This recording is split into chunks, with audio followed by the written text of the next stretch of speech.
What's up, guys? Austin Blankenship, Rack City MTG, and you asked for it. I know this is what most of you who are subscribed to the channel are looking for. We are coming at you with a gameplay video today. Uh, was hesitating, to be honest, there's been so much or so little movement in the modern meta that there really hasn't been much for me to update as far as list goes. Uh, However, I did have an epiphany, and if I can remember, I will link his channel in the description. He's a former trophy leader, very good Magic player. He thinks a lot more outside of the box than most people do as far as deck building goes. It's MHayashi. Many of you may have heard of him. If you've not, it's worth watching some of his videos. But he's been playing a mono black mid range list recently that is kind of similar to what we've been trying to do here. Of course, there's definitely quite a few differences. His lists are not rack decks, but a few of the things that I really picked up on watching some of that gameplay was I do think Wrench Mind might be worth sticking in our main deck again. Um, I had it out for so long because of Hammer Time being so popular in the format, but I think that we're at a low enough density of artifacts that we can afford to run this. Some of the cards, though, this list is going to look very odd because the idea of this specific list is to be able to combat two different archetypes, and that is Ragavans, as you see the four Funeral Charms, four Fatal Push, and three Bloodchief's Thirst, but mainly the three Bloodchief's Thirst over, instead of running, say, the March of Wretched Sorrows main deck, is actually mainly for dealing with Ren and Six.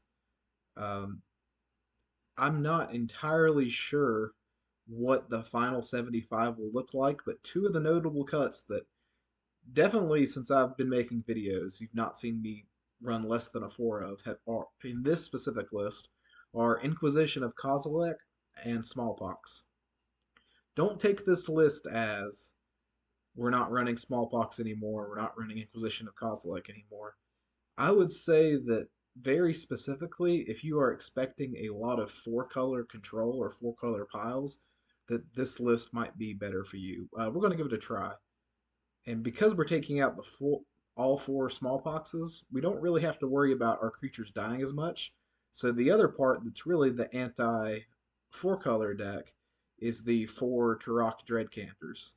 Um, the vast majority of the time, one, we can get to four mana pretty easy with this card because we are not running um, Smallpox anymore. But really, what this is it's the pro white that's the part that makes this good in this specific meta. It can still you can stonewall some of Hammer Time's creatures and things like that, but really it's protection from Solitude, protection from Omnath, protection from three mana Teferi. It's got a lot of applications in that way. I almost cut down to two or three racks for this specific video, but so just know that that's on my mind. Maybe going down a rack for the fourth Bloodchief's Thirst in the main deck. But we're I can't keep calling it an eight rack video, right? Unless I have my excuse for cutting Shrieking Affliction is that Urza Saga equals racks 5 through 8, right? It's still I say, well, it's still technically eight potential copies of rack in the deck. But yeah, those are I the other thing about this specific list that I'm going to try, because we have much more swingy two for ones in Wrenchmine and Tourach now, we're going to play the entire league on the play game one when we have the choice. There might be matchups where we still want to take the draw games two or three if we know what our opponent's on, but I think that for right now, with this current configuration, with all these one drops, and without the Inquisition of Kozilek, where we don't have as much selection, I think it's more dangerous to give them the play with this specific list than it is in most instances. That's really the Nihil Spellbombs. as a 2 of have been kind of a mainstay on my deck list. Actually, that's another card I've considered running up to 3 or 4 of. It's just I if you aren't running Raven's Crime, I would recommend this card being a Relic of Progenitus. However, we really do, between Raven's Crime and Takenuma, we have enough graveyard synergy that I think the Nihil Spellbomb is a little bit more where we want to be. A lot of times, the Raven's Crime is what we really lean on to get us wins. So we don't want to mess with that synergy too much with cards in the main deck, at least. Sideboard, there's really that's kind of only really the main differences in the main deck. Besides, there's 2 less lands, but that's just because we're not running Smallpox, so we can get away with maybe running a few less lands. I am worried about because of the 2 less lands count. Maybe I need to cut back on the utility lands. Um, but for this video, we're going to see how it works. I thought about cutting down to 3 Urborgs. That didn't feel right because we can still discard them to Raven's Crime, and we still want the double black for Tourach and the Wrenchbind, so we still want at least one Urborg in play all the time, and the Lilianas, of course. So there's some give and take there with that card that I'm looking at. The sideboard's changed a bit because we have to hedge against different things now because of this main deck. The one of Pithing Needle, the one of Hex Parasite, that's not really changed. That's pretty. I would say that's like going to be a staple. As long as I'm running Urza Saga, you're going to see at least the extra Pithing Needle and often the extra Hex Parasite. It's if you this is also something that you may be interested in. I've thought about making a list built more around the Power Conduit and Hex Parasite, but that won't really look like Rack the way that you know it. It'll be kind of a mono black mid range list. If that's something that you're interested in seeing, let me know in the comments. But uh, these two are kind of our mainstays. We have the 4th Bloodchief's Thirst, just to the matchups where we really want the targeted removal or really want to kill Ren and 6 immediately. Burn is kind of making a comeback, and this is a card that uh, this might should be a 4 of. I'm excited to try it. In MHayashi's lists, he's been running this card as a 4 of. He also loses a little bit more life than we do. He runs 4 of Night's Whispers, and it's like I said, it's a different deck, but and it's more. It has a little bit better card advantage than this deck has as far as true card advantage goes. But this card feels like it could be really good or really bad in rack. It's almost always bad if we have to pitch this in a situation where um, it's not uh, it's not going to gain us a tremendous amount of life by pitching it. But there are plenty enough times where extra Thoughtseizes are stuck in our hand from our opponent top decking that maybe this card needs to be in the main deck over the Bloodchief's Thirst. I'm not sure. For right now, the Bloodchief's Thirst are in here over the March of Wretched Sorrows, so mostly for the Ren and 6, obviously, but also because, like I said, mention Burn, 2 of Collective Brutalities. A lot of times those will end up making their way in my flex spots in the main deck, but right now we're going to try the full 4 Tourachs. 2 Sudden Edicts, that just gives us extra edict effects for Murktide Regent. It's really important to be able to. This was already a good card, but especially now without Smallpox in the main deck, this card essentially not being able to be countered is really good against those blue Murktide Regent decks. It's still, according to Goldfish, the most popular deck in the format, so we still need to be prepared for that deck. Karn, Scion of Urza as a 2 of. Without Smallpox in the deck, too, this card just gets so much better. It's just been my go-to card advantage engine out of the sideboard for I guess probably my last 3 or 4 videos at least, and my gameplay just it's been such a staple for me as a 2 of. If you're running the full 4 Urza Saga, I genuinely recommend trying this card in your sideboard to bring in against the grindy matchups or the matchups where you were taking Smallpox out. Very good magic card for what we're trying to do. It just hits on all the axes that we want. It's an immediate 2-for-1. It synergizes with the other Saga tokens, and it can be a card advantage engine instead of just a card disadvantage engine. The only other card I've considered really running over this spot is Sorin the Mirthless that's came out recently. And I've considered in this sort of style deck, I might consider that as a one of in the main deck as well. But this is we've got a lot to play with here with this type of hedge against the meta deck. And of course, the four Leyline of the Voids living in is getting popular enough that just going to plug four of them back in. But we're going to go play some Constructed. It's been a little bit since I've played some Modern. I've been playing a lot more Arena lately. So we do have one day to finish this league. Oh, and speak of MHayashi, here he is towards the top of the leaderboard this month. It's great to see.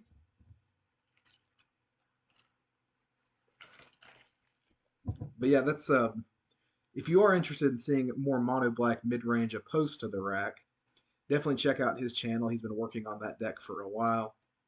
Uh, I don't know if that's the one that he's currently been grinding this many trophies with or not, or if that's just something he has in his back pocket to be able to pull out. But it's definitely a fun deck. It performs pretty well. So just someone to check out, especially if you're looking for someone who does a lot of good content, good videos as far as quality of gameplay goes.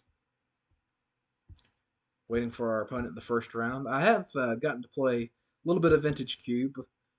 I played like the first, I think I got several 3-0s just bam right off the bat. I've been stuck in a 2-1 hole forever.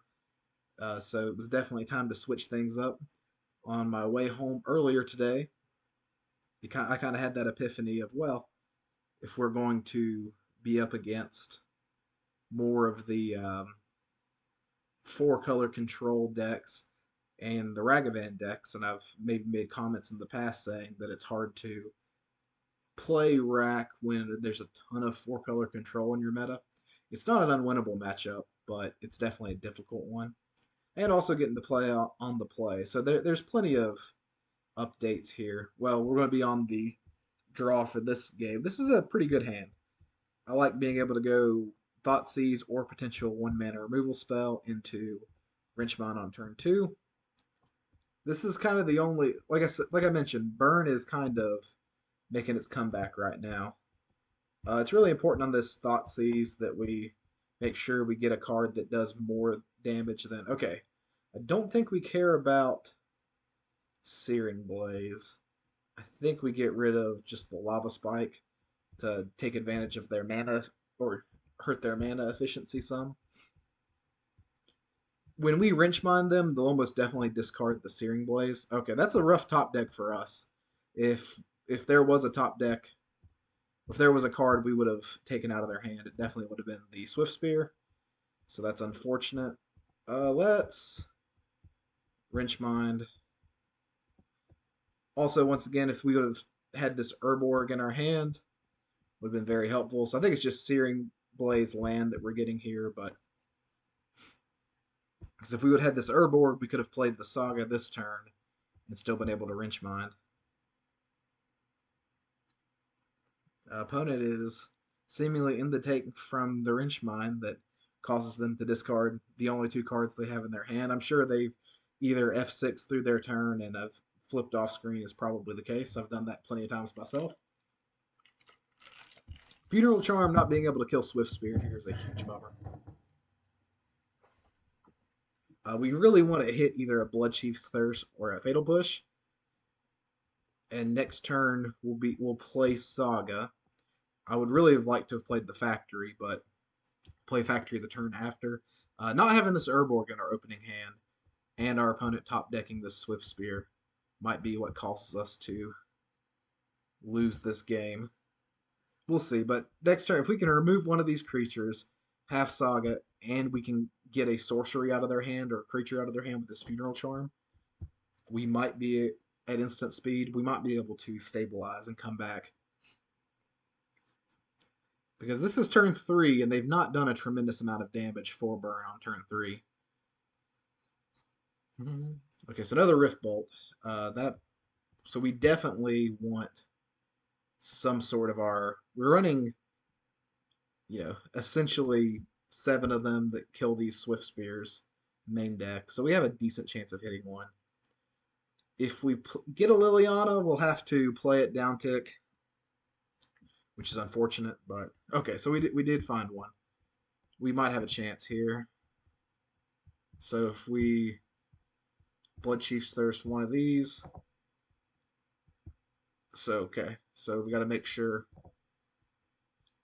Yeah, okay, we have a stop on our opponent's draw step. That's a big thing. So upkeep's going to go off. The likelihood that we win this game is still pretty low. We've not been able to put much pressure on them. So we draw. We'll Funeral Charm now. Let's see if we got... Okay, it was just a land anyway, so bummer on that as well. So we're basically dead to any burn top deck.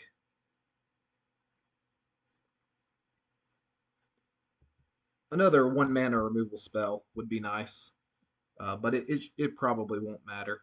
It would take like us dodging a lot of top decks in a row to not lose this game. We might be able to surprise our opponent by killing their spear here if they don't draw anything between the token and the factory, but it's definitely not looking good for us. This is kind of the matchup that makes me, if this is going to be a really popular archetype again, this makes me want to run the March of Wretched Sorrows in the main deck. Let's see what our opponent has here. Okay, so will they attack? They do. Okay. I mean, if they have a Searing Blaze, like I can't play around that, so we have to try to. I mean, hmm.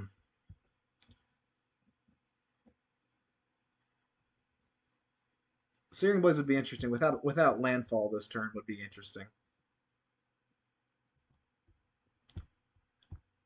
So we block to make sure that they can't kill this in response if they do have a Searing Blaze.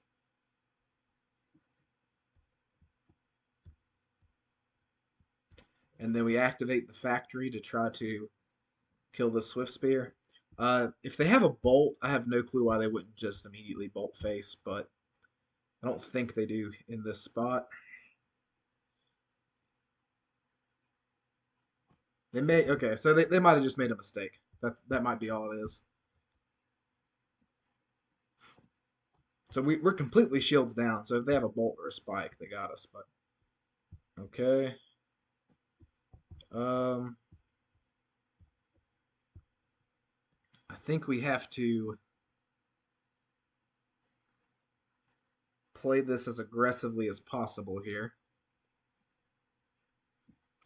Opponent's been kind of in the tank on this play pattern, just in general. Let's see. And we just have to get the rack and hope that we have to dodge quite a few top decks from them before we're safe. The vast majority of their deck just kills us. So hasty creatures could give us problems. That's the biggest one. Notably, Takenuma gets a little bit better with Tourach in the deck.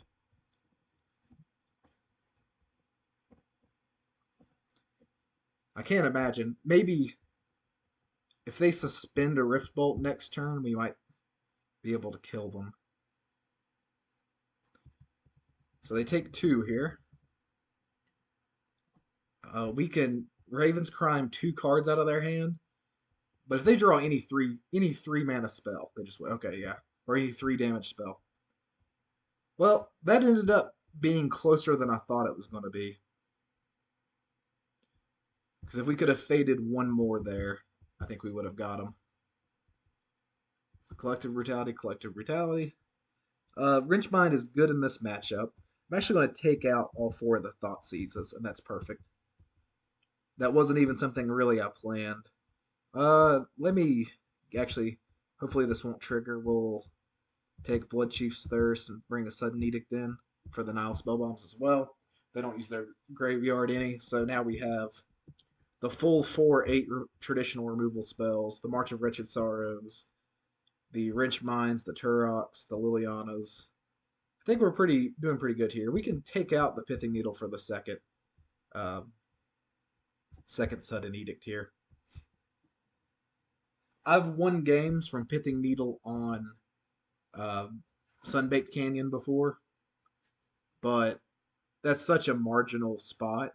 And really, the only reason why I would keep Pithing Needle in the deck would be because there wouldn't be anything else in the sideboard that I would want in over it. But a second Sudden Edict is good enough for me. So this will be really interesting. We'll be on the draw, or on the play this game, I mean. Uh, I don't hate this hand, but I don't. It's okay. It's tolerable. We're going to keep it just because we have the Tourach. We have a potential blocker. We have probably not a removal spell, but still just a 1/1. Okay, opponent mulliganing to 6 is good for us. So that makes me feel better about keeping this hand.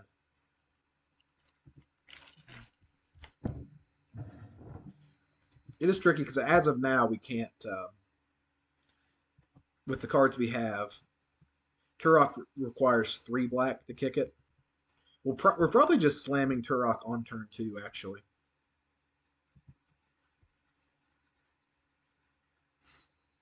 Let's see what we have here. Okay, just a Rift Bolt. That's pretty good for us. If the Tourach will absorbs a Rift Bolt, I'm pretty happy with that. Okay, so they have a pretty good hand if they're willing to discard the Lava Spike. Yeah, I think we're going to try to play as aggressive as possible. Just cast a regular Tourach here.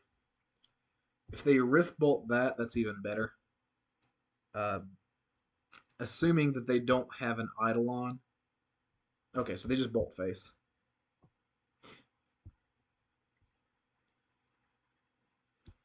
Usually you don't see Burn not keeping or not having a hand with a creature in it unless they are turn 2 Eidoloning. So Lava Spike. Oh, what just Lava Spike. And do we have another 1 mana spell? It's odd. What this is kind of biting us in the butt a little bit, needing this double black here, but I'm gonna Wrench Mine them.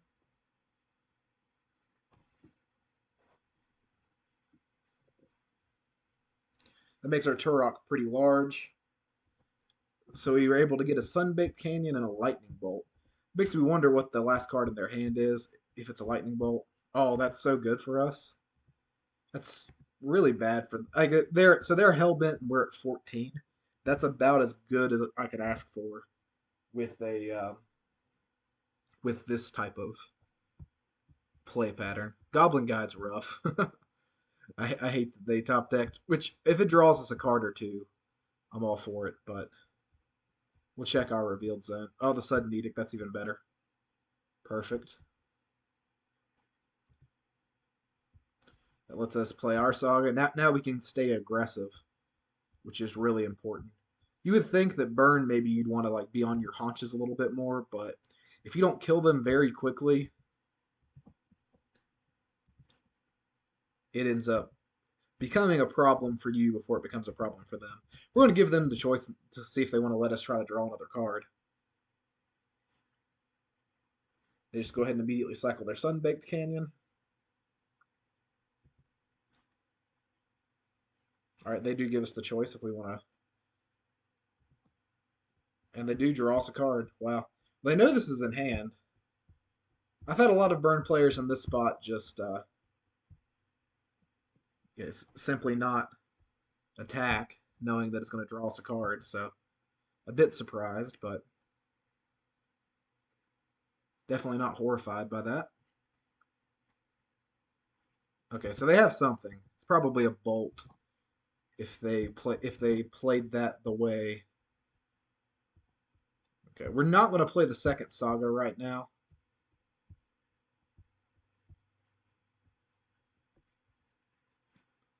Let's see if we can continue. The more bolts that go on like Mistress Factories and Tourachs, the better, in my opinion, anyway. So I don't mind how this is played out.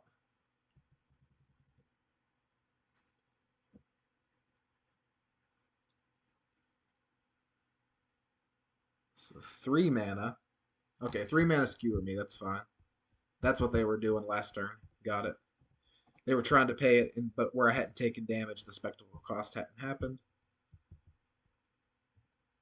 We're definitely getting a rack here. Playing the Saga. We're not going to pop our expedition map. It's just making sure that I can't imagine that they're not just very dead here. We got this one pretty easy. Yeah, like that. It's just that was exactly how you want for 0 life gain. Like we didn't have any of our collective brutalities or our marches. That's exactly what you want out of that matchup. Them mulliganing once helped. I don't think they should have gave us the card draw off the Goblin Guide there and just made us decide whether or not we wanted to edict that turn. We still would have, knowing our hand was empty at that point, but they had seen the Sudden Edict the turn before. This is a pretty good hand. The Fatal Push specifically will probably Raven's Crime away our Nurturing Peatland. Okay, they are mulliganing to 6. That's good once again. Well, mulliganing to 5. I wonder if they're looking for a specific hate card. They're looking for a Leyline of Sanctity, maybe? Or just had really bad draws or looking for a creature? Not sure. Wow, Rift Vault. Okay. Well, we'll definitely be able to make short work of their hand with just 3 cards in hand. So we'll crime them. I don't mind an Eidolon next turn from them. Probably the worst thing for us would be if they go land double 1-drop spells and can empty their hand before we can really abuse them with the Raven's Crime. Okay, so Goblin Guide. Hopefully this draws us at least 1 card. Okay, Bloodchief's Thirst on top.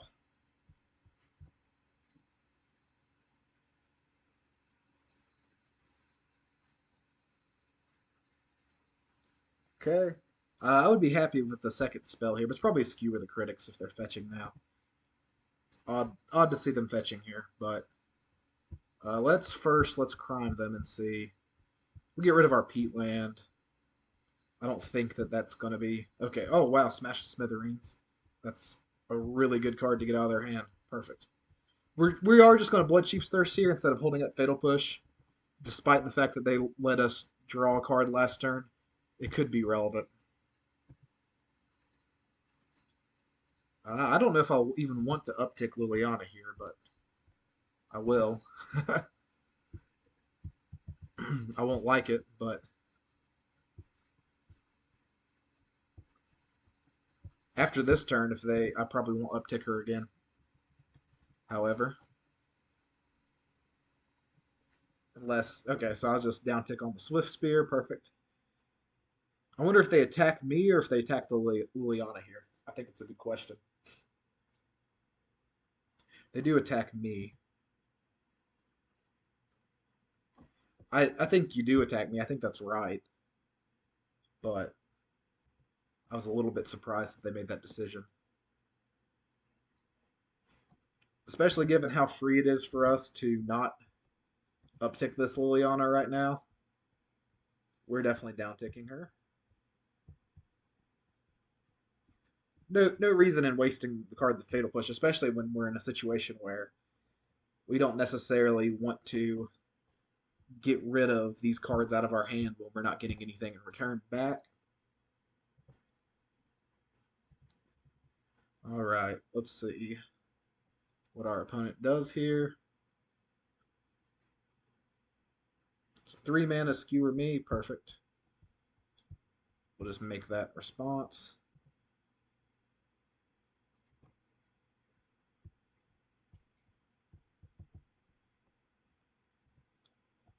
Get a rack here. We're not gonna bother with upticking Liliana. She's already really done her job this game as far as that goes. Wow, we've made pretty short work of this burn deck. Once again, I don't see them coming back from this spot.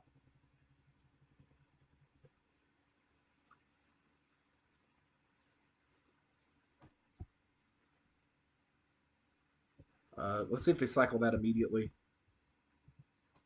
I'm guessing we're going to see cycle into a concession more than likely.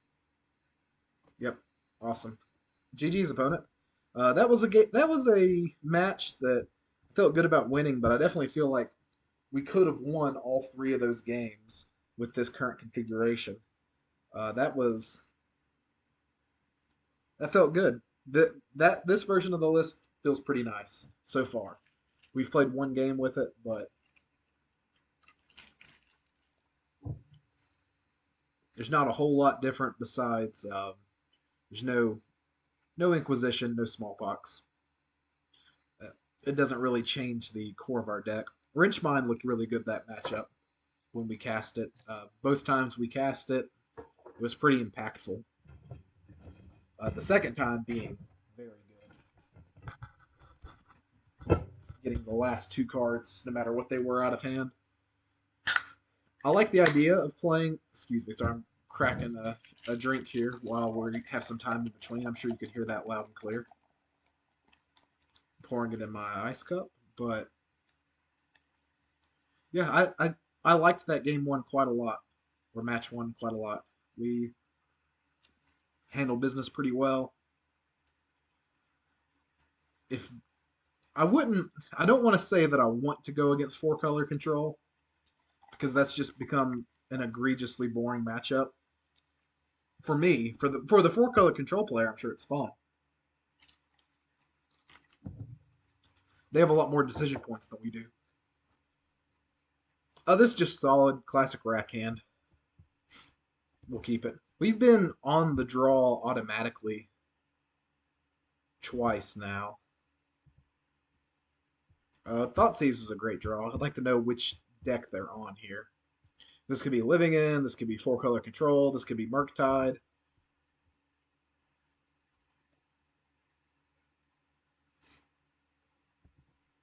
Probably four color. Oh no, it's the. Oh wow, this is the. What do you call it? The not enduring renewal.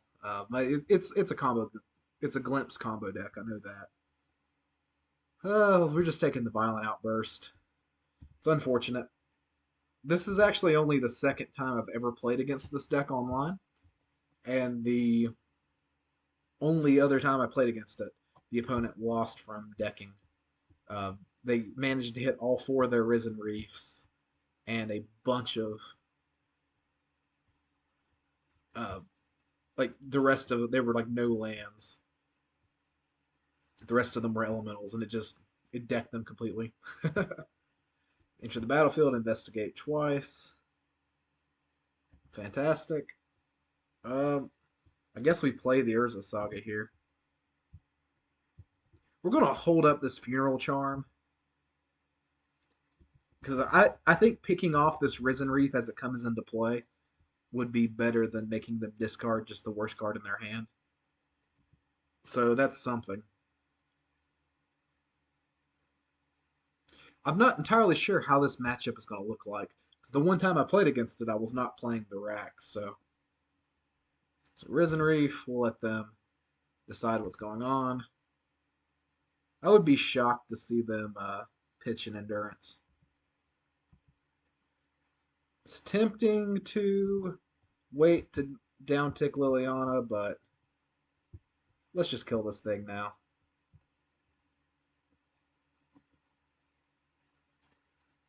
Notably, maybe Void Mirror needs to be back in the sideboard if this is getting popular. Nihil Spellbomb doesn't really do anything.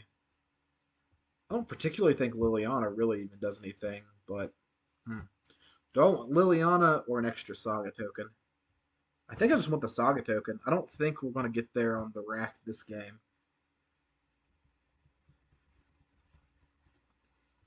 they'll lose card advantage to themselves eventually.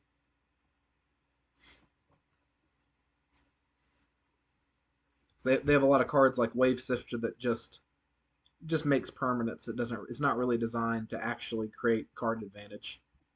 It creates card advantage to them after they glimpse, and of course you can. All right. So they have an endurance, holding up endurance maybe, holding up violent outburst. I'm not sure.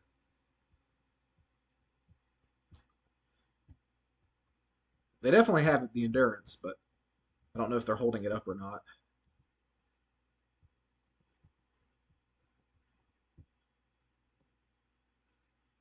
I don't. I'm not sure if there's anything that I would Pithing Needle in their list. So notably, I don't think you could Pithing Needle clue or clue token. It has to be a card name. It can't just be a card. So I'm going to take a quick Google at their list here. So bear with me for just 1 second.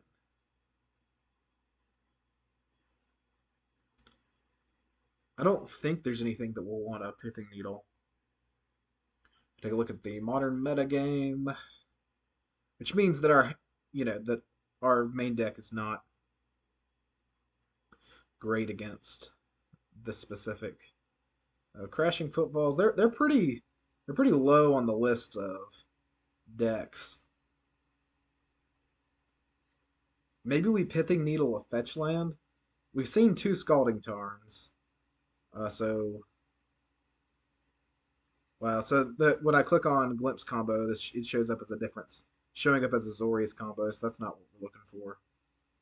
Um, Maybe just Pithing Needle on Misty Rainforest, I think is the play.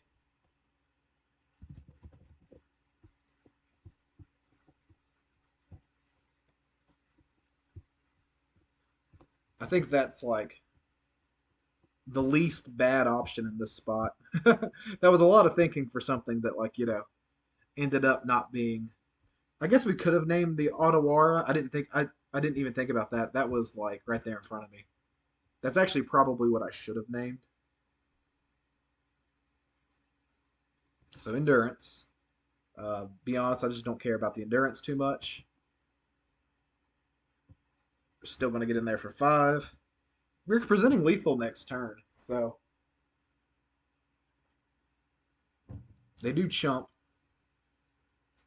Once again, that surprises me a bit. I guess that does guarantee them one turn of like one extra turn, or hypothetically would. So they play the Otawara as a land. Surprises me a bit. So they violent outburst. They float their mana. Let's see what they hit. So here comes the glimpse of tomorrow. So here's the combo if you've not seen it. We'll see what they hit. A Chancellor of the Dross. This isn't like the best or the worst hit I've ever seen.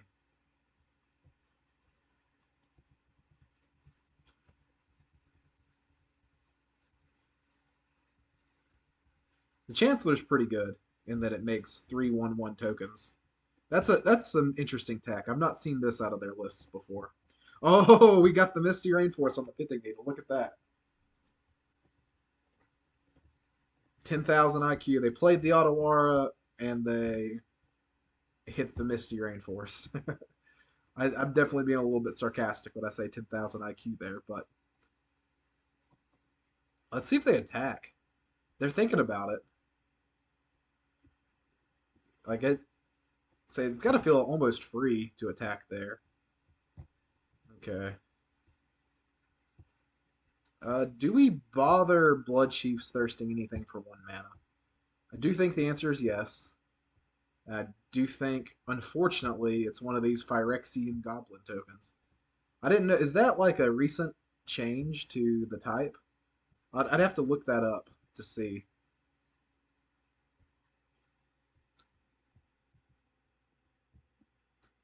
Interesting. Okay, so it's not a when it attacks trigger either, so that's good. So they do chump there.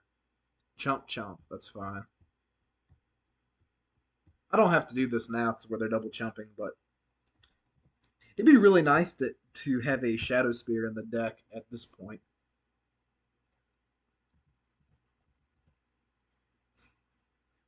This is when the just being a sideways Urza Saga control deck and the ability to just kind of go aggro is fairly helpful. I mean, they're kind of in trouble here. Like they legitimately are in a position where they're going to have to start chump blocking every turn. Fury is not very good right here. So they're getting in with everything. Um, this doesn't have flying or anything like that. Even if they have a Fury, I'm still going to...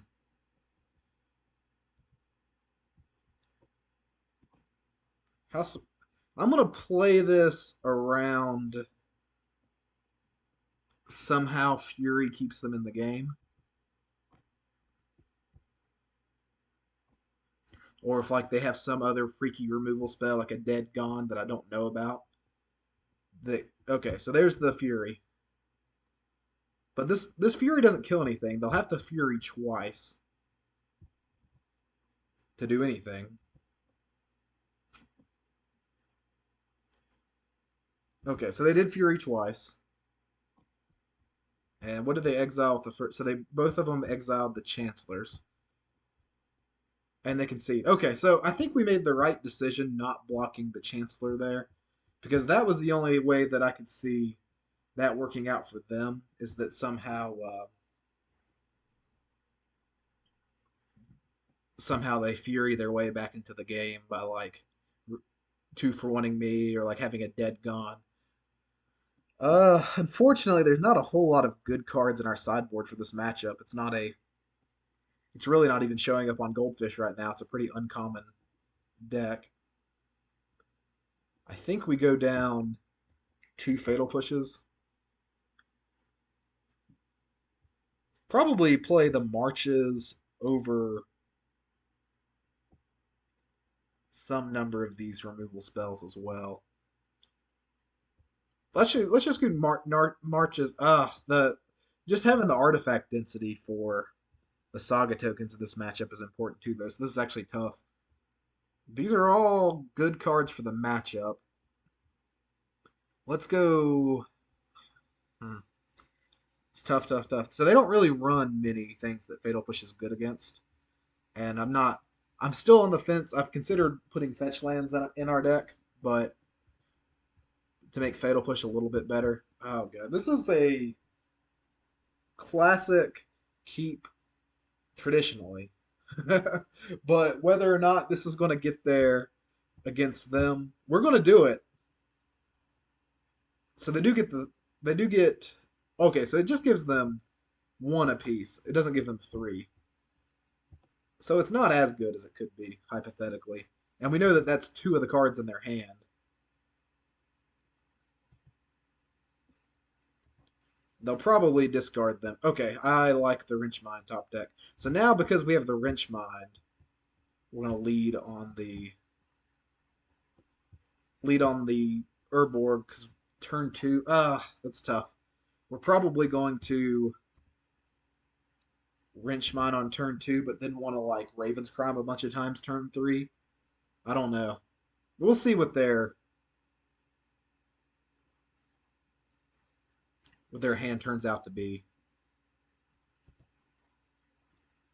I think we just actually let's just kill both these permanents in play. So the Glimpse combo, if you can keep permanents out of play, Glimpse doesn't really do anything. Glimpse of Tomorrow doesn't. So like even though that 2-for-1's us, I still don't think that's horrible because we have a 2-for-1 back in our hand. Cavern probably on Elemental. That I was hesitant to use this in case they have a Risen Reef. They seem to not have a Risen Reef. So let's start off by. Oh, I clicked the wrong land. That's frustrating. That is extremely frustrating, actually. That was the land that I was going to pitch to the Raven's Crime mentally, and I clicked it to play for turn.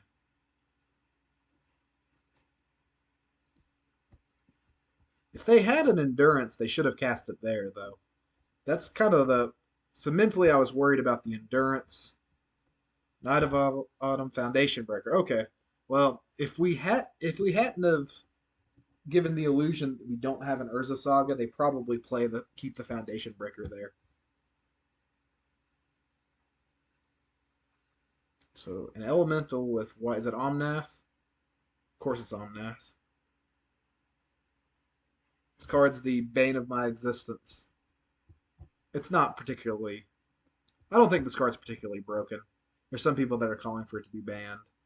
It just it makes racing it for other mid-range decks like almost impossible. Well, let's Thoughtseize.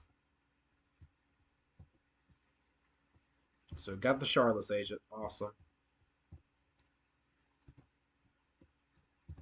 We're going to go ahead and cycle this in case we have a land that we would rather get rid of than the Mishra's Factory. Unfortunately, no. But we do want to get rid of this Otawara, I think. Well, we can race an Omnath. It's not easy, but it can be done.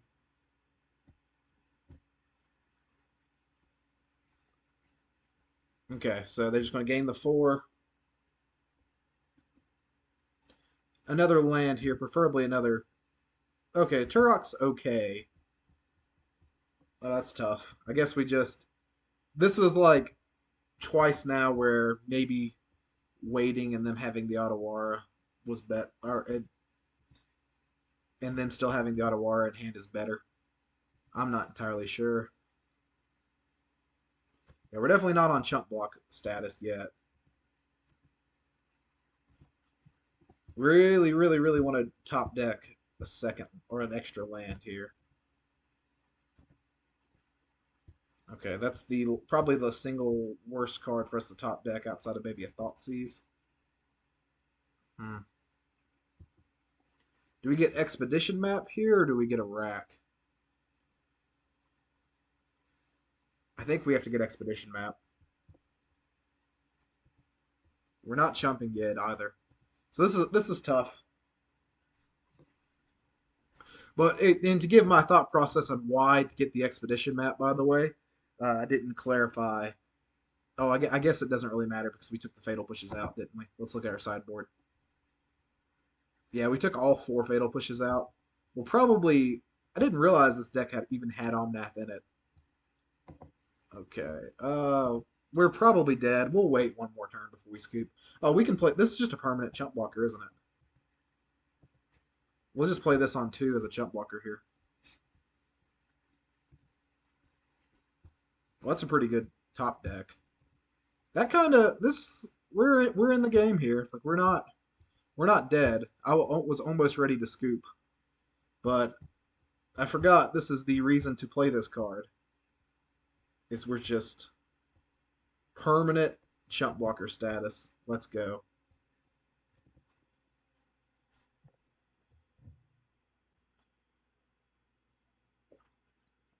Pretty good sequence of top decks for us. That came after a pretty good sequence of top decks for them.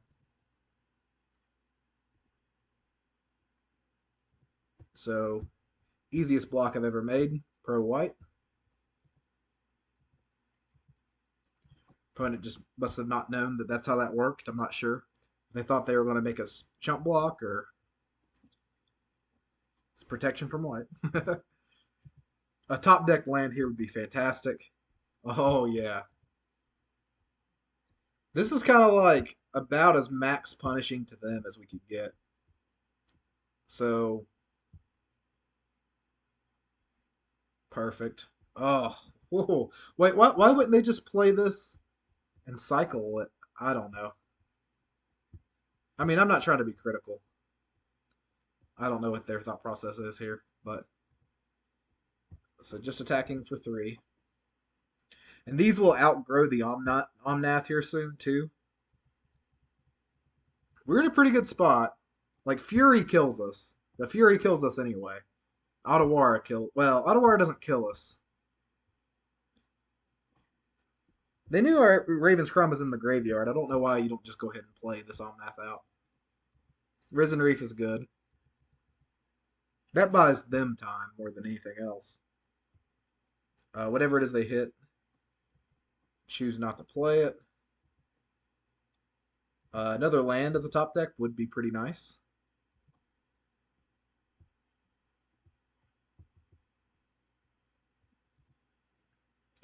Now, I think we actually Pithing Needle Otawara here. Maybe we don't, though. How many could they be even be running in their deck, realistically? I think it's just right to get the rack here.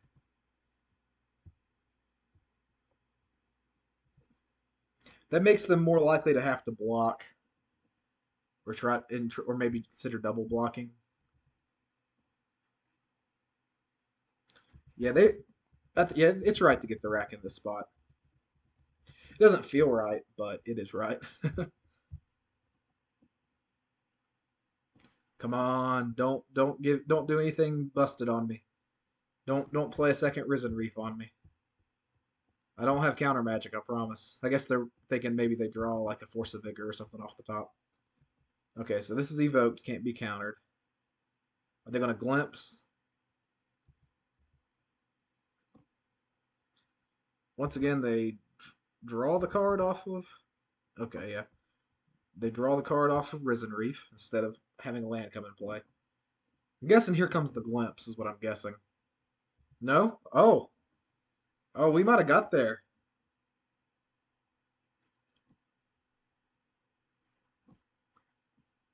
We're even, as of right now, we're even free to attack with Tourach. Yeah, they have to crack another clue, it looks like. Maybe they hit a Fury, they're thinking. Wow. Ooh, I did not think that this matchup was a winnable matchup. And we got it 2-0. Awesome. That seems like such a bad matchup for our deck. But Tourach doing what Tourach is supposed to do.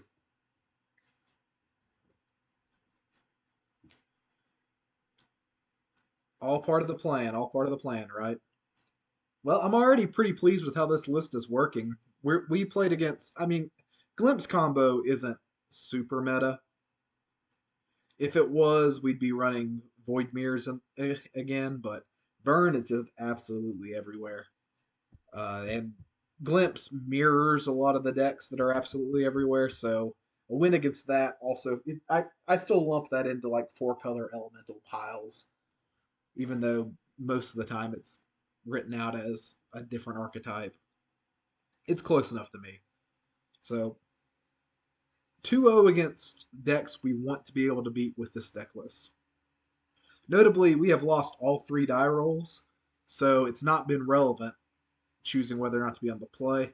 This might be our first mulligan of the day, especially with our opponent mulliganing. We're going to take them all. Mulligan into an even worse hand. Well, that's horrible. Mulligan again. Okay, we are keeping this hand almost no matter what. So we're going to pitch back Raven's Crime. Factory, I guess. That's rough to pitch back the Factory, but I want to be able to double spell on turn 2 to try to catch. Oh, are we playing against Glimpse combo again? God, if this is Glimpse combo again, I'm almost going to be salty about it. Let's take the Violent Outburst just because their ability to play around certain interactions with it.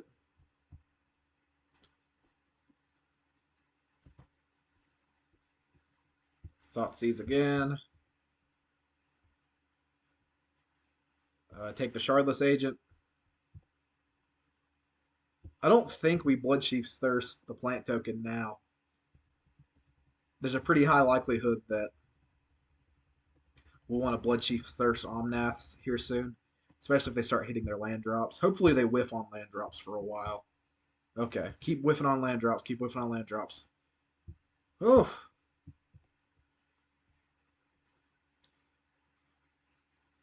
All right, we're immediately going to get our value back out of this before they can pitch to an endurance. Okay, they get rid of both their Omnaths, so Endurance Unknown is what's in hand.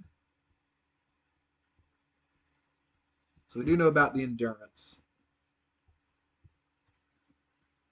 Come on, keep whiffing on lands, opponent.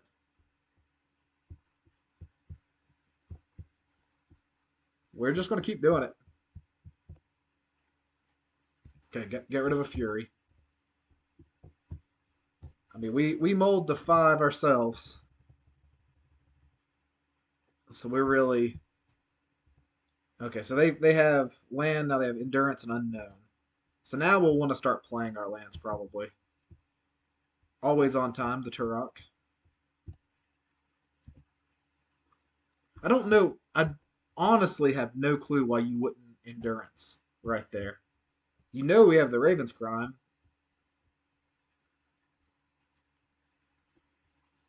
So, like, if we had 2 lands in hand, I guess they know that we couldn't have had 2 lands the way that we're sequencing, maybe? I don't know. I don't get it.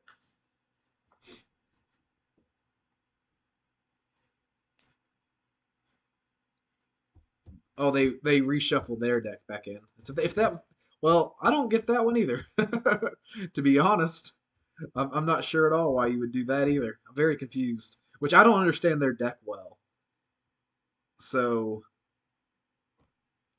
I'm not going to pretend like I'm an expert on their deck or anything like that. Like I get it to a degree. It's a pretty awful glimpse for them. Like about as bad as they're gonna get, I would think. Lots of Scalding Tarns, Misty Rainforest here. Well, a very sad rack. Not really doing anything. I mean, we're going to deal some damage, but now we want lands when we've been actively discarding them to Raven's Crime. We want these, but we also had to. If we just let them sit there and accumulate resources, Glimpse just beats you on the spot. So it's not really a choice. You have to, especially on a mulligan to 5. We have to do that. Double Risen Reef is absolutely backbreaking. Now every elemental is going to draw them 2 cards essentially. So that's pretty tough. I think I just blocked the Risen Reef here. Or do I? No, we got to go 1 turn of not blocking. Hopefully I outgrow them with like a Wrench Mind right here would be a good top deck. Okay, we're playing the Urza Saga, which is... Bloodchief's Thirst looking horrible compared to Fatal Push in this matchup.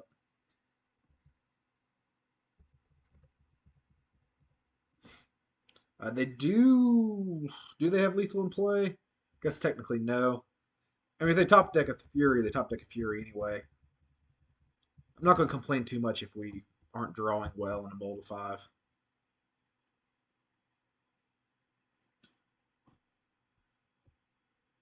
Okay, so they have to fetch first. I'm tempted to just concede because, like, if they just fetch and show me that they have the Fury. But, like, now that they're taking so long, I don't know if they actually have the Fury. Okay. They appear to not actually have the Fury. Oh, wait, so, like, double Risen Reef in play. They're just going to generate so much card advantage. This is one of the, like, the most powerful uncommons creatures that's ever been printed. You don't see, like, this. I mean, I know it's a 3-mana 1/1. It's like that's the reason why it doesn't dominate modern, but it's definitely a card that it was already good and it got great. Okay. We're not going to have them discarding a card anytime soon. I mean, I think we just have to try to survive. It's unfortunate.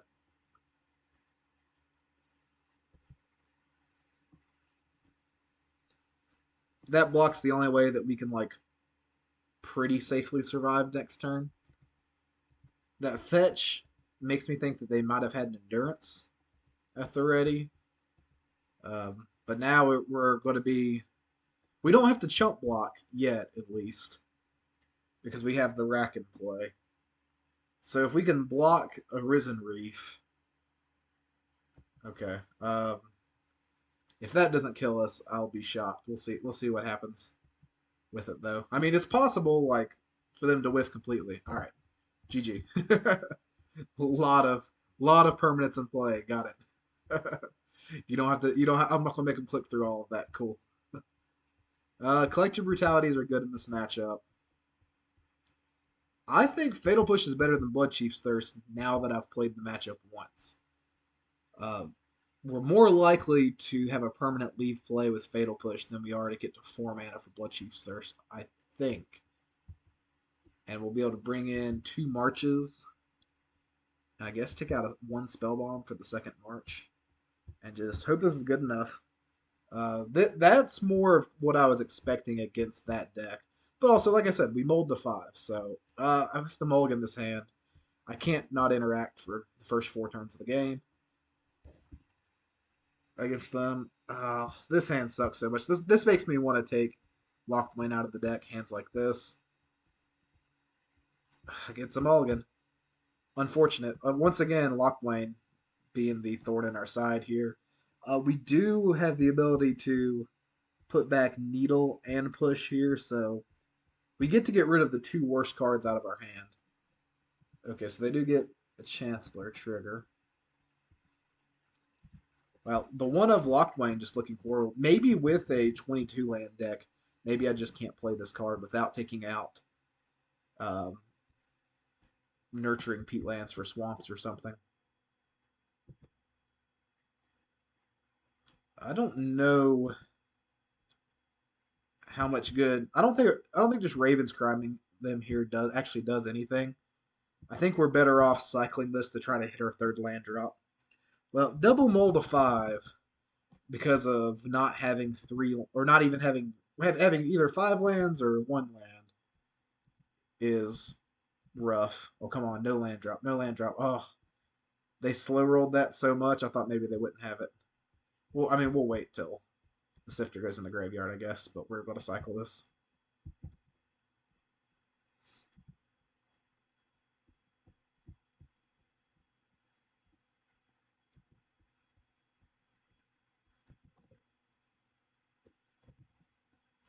All right, we hopefully are 1 card closer to a. Of course not. We're going to once again Funeral Charm the creature. We could do it at instant speed, I guess, but I don't want to play that game of trying to play around their violent outburst. Very frustrating game getting mulliganing to 5 twice. But that is kind of the hindrance of running a card like Tourach. Okay, I'm guessing they have the instant speed outburst. I can't imagine them not here, so.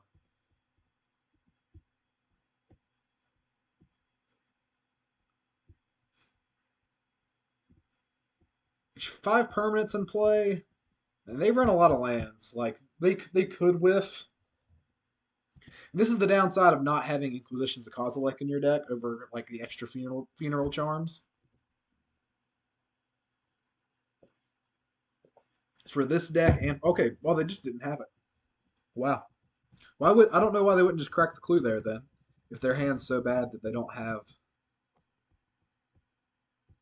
anything to do with 3 mana. Okay, that's 2 for winning themselves with a Fury is fine here.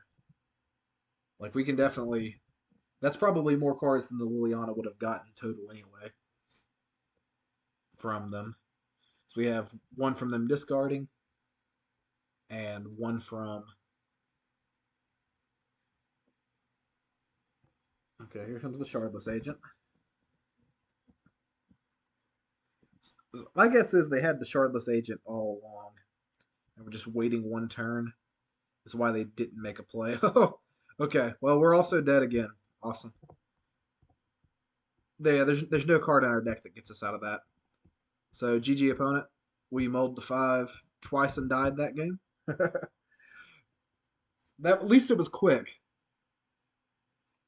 So this is my first league playing against Glimpse with Rack. Like I said, I can't imagine that it can't be the best. Like I don't see how it's better than Rhinos is the biggest thing. Like like Rhinos, for sure you're gonna put 8 to 10 power in play. when you cast your spell. Like we watched Glenn. Okay, so the fourth game in a row that we are on the draw naturally. So we've been on the draw all 4 games this league. Game one in a league where I said that we would blind take the play. So it's not came up a single time as of yet. As of yet, I'll hold to it though. Let's see. We are gonna on the draw. I think we keep. We have multiple options going forward. 22 lands might. Well, I won't even say it's too few. That's a pretty good Bloodchief's Thirst target. I'm guessing that they're Yawgmoth combo, meaning we want to get this Saga into play earlier than usual, probably. So we really want that 1F Pithing Needle for Yawgmoth. This is probably one of our worst matchups overall. I would say. It might not be our literal worst, but it's not very good. I can tell you that. So this turn, what they do, it'll depend on. Oh wow, we got him with the. Yeah, so now I'm not necessarily even worried about speed getting this Saga into play. If we can get them by mana screwing them, I'll take it. Last round was pretty rough for us as far as the luck train goes. So okay, so I like one of those obviously Yawgmoth decks got it. Okay, and once again, now we definitely are going to start putting. Well, even now it's tempting to not put Saga in play. We can just Thoughtseize first. We could have Thoughtseized and Tourach. Okay, they have double Wall of Roots. So I think we just take the. Like, there's no way to slow them down on mana. So I think we just take the Yawgmoth here. That's just 2 less on their deck. Now we're going to go on the aggro Saga plan.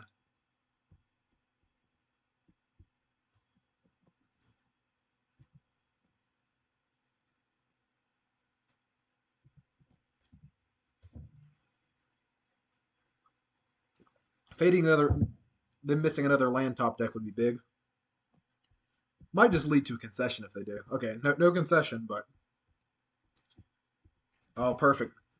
Now we'll be able to pick off a Wall of Roots too if it comes into play. Because yeah, there's no way for them to double Wall of Roots in the same turn. Fantastic. Like they've pretty much just got to be dead, right? Like there's really no getting out of this for them.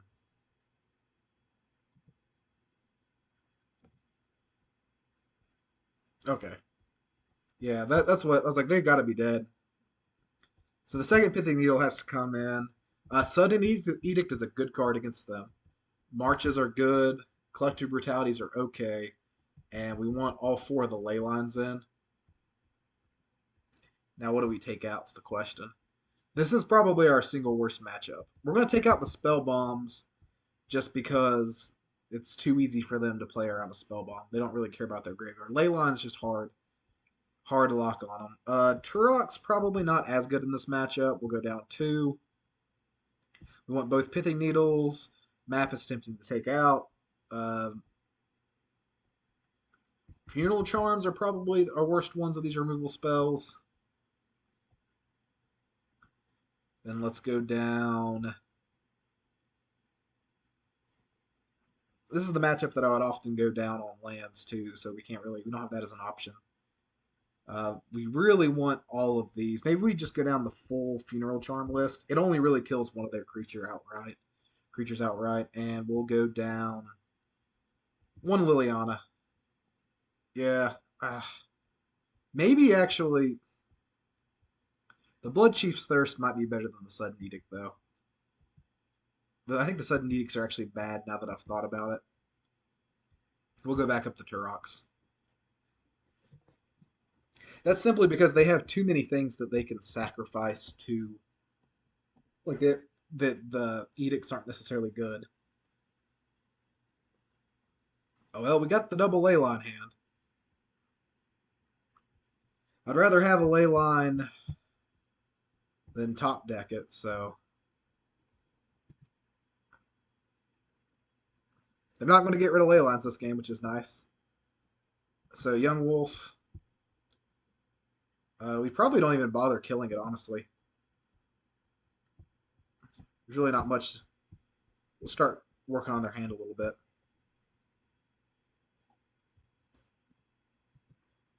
So they lose a Dryad Arbor. We'll save our removal spells for things that are a little bit more of threats. Okay, so there's really no 2 mana plays, huh? That's very odd. And the Dryad Arbor's back in their deck. So I just have a hard time believing there's no 2 mana plays at all. Okay. Well, we're definitely gonna Bloodchief's Thirst.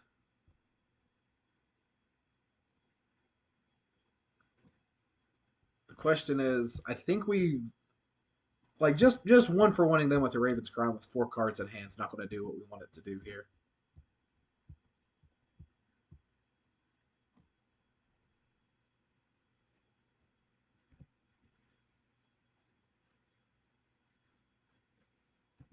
Fair enough.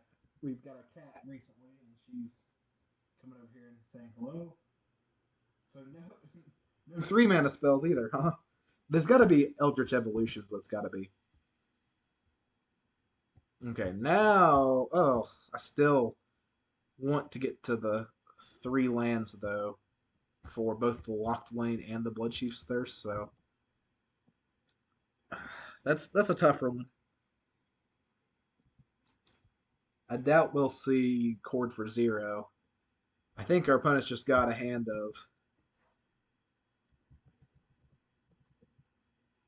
of Eldritch Evolutions and Yawgmoths, maybe.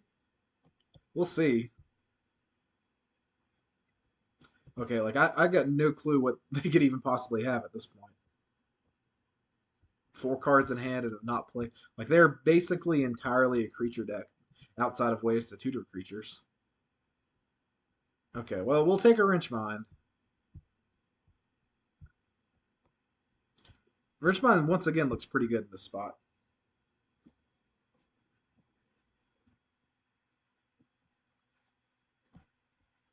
Like I don't. So they've got to play. So they discard Yawgmoth Cord. They have a play, or they would just cycle this Peatland, right?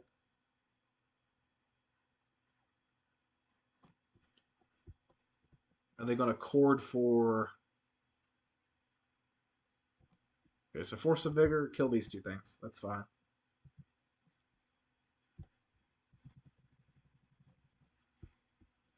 Hmm. Well, if that's the game plan, like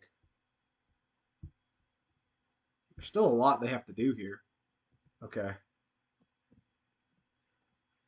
Well, that's not a very efficient clock on us, so I'm fine with them Force of Vigoring our ley lines if it's going to if this is all we got to worry about. Like, we'll probably just ignore it. Like, we're definitely not killing it right now. If we absolutely had to later, we could try to 2-for-1 ourselves for it. Once again, like there's no play from our opponent, no cycling the Peatland, no playing the cards that they have. I'm really surprised that they didn't just hardcast the Yawgmoth there instead of hardcasting the Force of Vigor. Maybe they think because we're playing slower that they're like, oh, we definitely have removal, but that's not awful. That's gonna let us main phase draw with Lochtwain pretty confidently. Okay.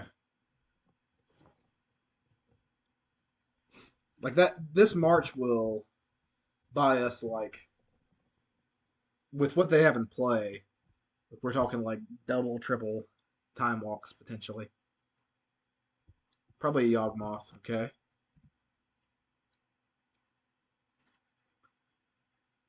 See if they sack immediately to draw. Yeah, I would too. They need a second creature before they can like go off with this combination of cards, though.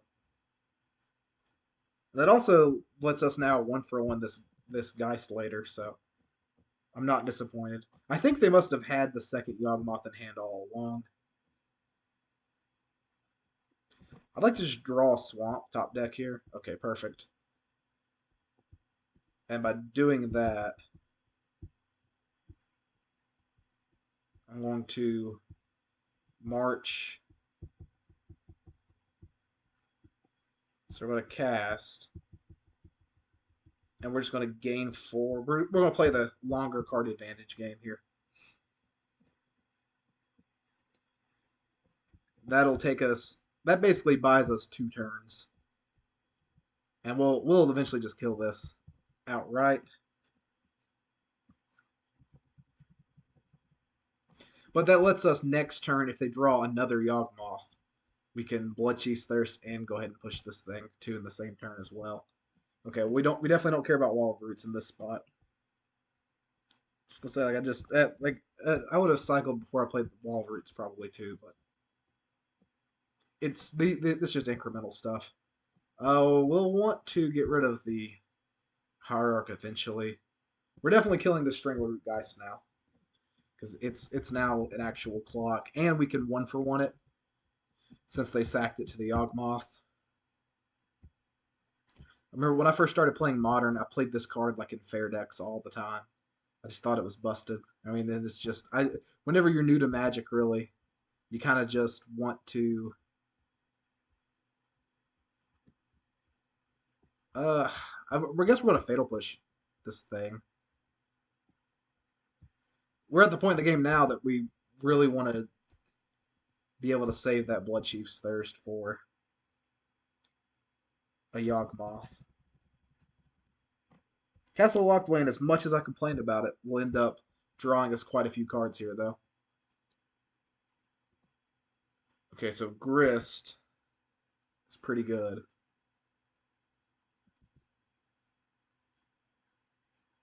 Once again, glad we saved this Bloodchief's Thirst. It's easy to forget Grist is in their deck, where it's like it's only a creature when it's not in play. Okay, if we're gonna see Yawgmoth, that's pretty big. Yep. See if they just start immediately drawing or not. They don't, which surprises me.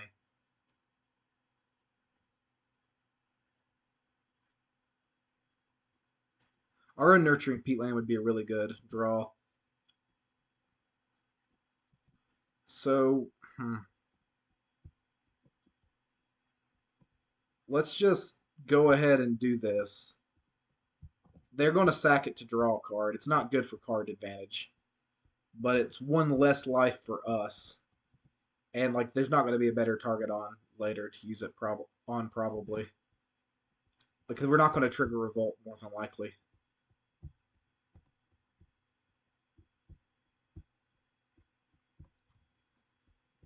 Okay, well, that's several turns too late. How we? I guess we're Thoughtseizing.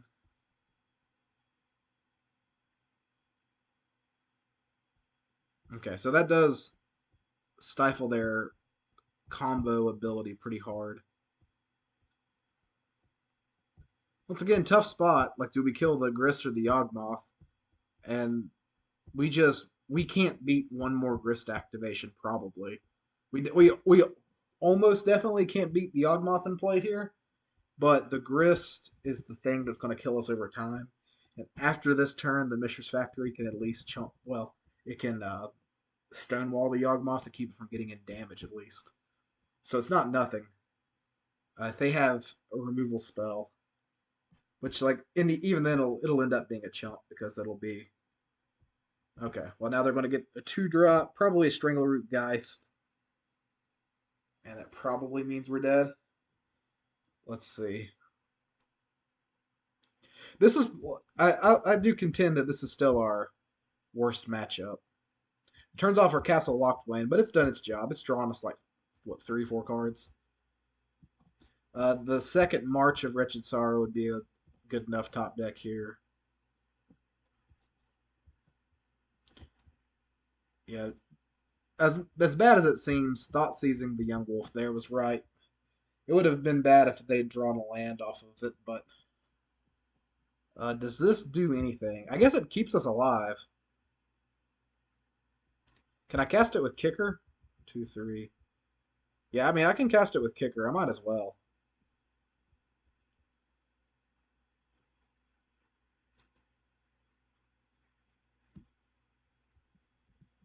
Because that does.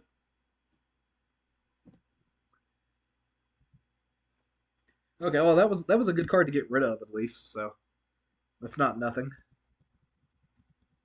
We're gonna at least trade with the Strangleroot Geist here.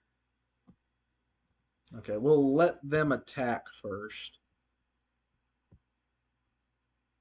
Okay.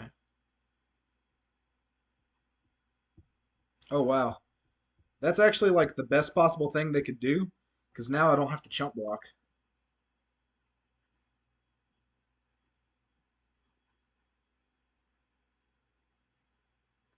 Do they just top deck? Okay, yeah, they just top decked like the best possible card to top deck. But why would you not attack? Then you have lethal. Oh, it's protection from. Oh, it's protection from humans anyway. Never mind. Oh, well, I was so confused there for a second. Okay, that would have about 6 turns too late. That's okay. Uh,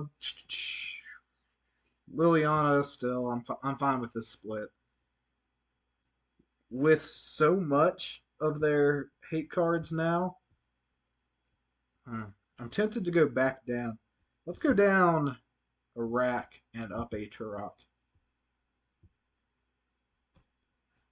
So they definitely don't. They definitely didn't bring fatal pushes or anything like that in. And I know they have the grist, but we're definitely going to be on the play. Once again, this Lochtwain looking god awful in opening hands. Double Leyline again. Okay. I hate having two Leylines because it just like maximizes the amount that Force of Vigor blows you out.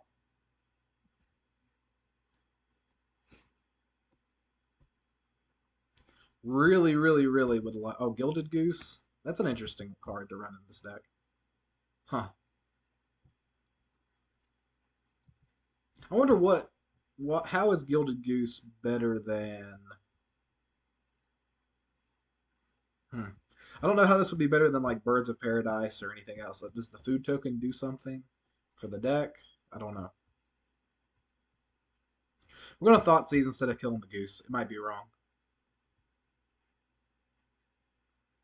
If we can get a Force of Vigor out of their hand or a Yawgmoth, like if they pitch a Force of Vigor here to clear our ley lines, we got our 2-for-1 back, and then we still get our 1-for-1 off the Thoughtseize. Yeah, okay, so knew that was coming. Uh, I mean, you just have to take the Yawgmoth. As much as I would like to take another card, because they're kind of far from Yawgmoth, but hopefully they play the Outland Liberator next turn. Oh, never mind. I don't care which one they play. I always want to. Always think this one's a 2-1 for whatever reason.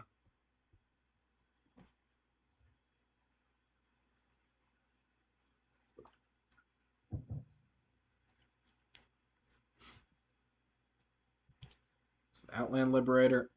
I'm fine with them playing that. I would definitely much rather them play that. That way, I still have the 1-for-1. Don't have to worry about not casting spells into the Strangleroot Geist. They exiled an Ignoble Hierarch with the Force.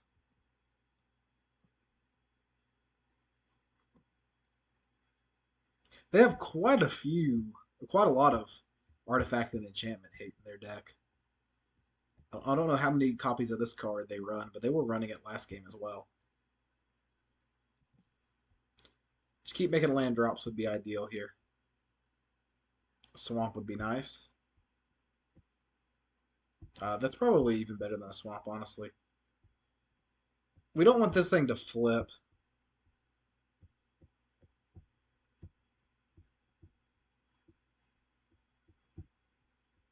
Like, and wait to the until their turn. Maybe it's better to cast a Bloodchief's Thirst. If they have a Veil of Summer here, if they top deck that, because the only card we know for sure left in hand is Strangleroot Geist. If this is representing a Veil of Summer, that'll be annoying. Okay, I was gonna say like it won't be game ending, but just one of those like little back-breaking swingy plays that can happen.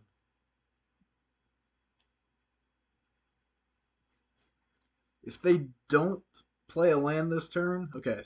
So if they don't play a land next turn, we are going to kill the Gilded Goose. But once they hit 4 mana, they can cast anything they need.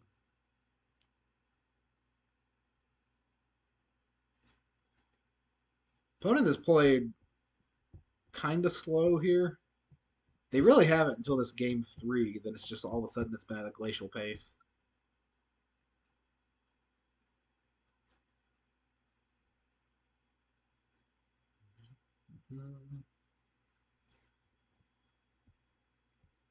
Okay, so I'm guessing this is Eldritch evolutioning this thing away. Oh, that is some spicy tech. I'll be honest, I was not ready for the Magus of the Moon in the Golgari deck. I'll give that to him. Spicy, spicy tech. Well, now every card we draw pretty much is dead. We're all the way down to 8 swamps on our list because Boseiju here has essentially made Magus nearly unplayable. Or excuse me, it's made Blood Moon nearly unplayable. So you have to play the Magus more or less. Good news is like this locks them out maybe harder than it locks us out if we hit 1 swamp. They have 1 green source and now they have 0 black sources. But like this isn't just a free like 9 turn clock they win the game. So we hit 2 swamps, we remove it. We might not. It's possible in 9 turns to not hit 2 swamps for us, but it's unlikely. Now it's possible for them to top deck swamps as well, especially where they have the food tokens in play. They can start making the food tokens to turn these Gilded Gooses on permanently. So they definitely are at the advantage here by an above average margin.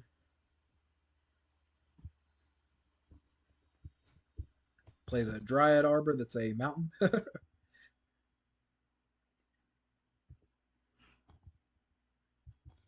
Yeah, so we're in trouble. I'm shocked by the decision to play this in their deck. It's spicy.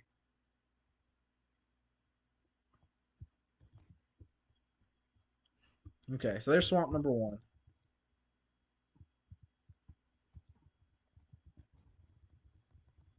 Now's the question of do we fatal push any of their creatures or not?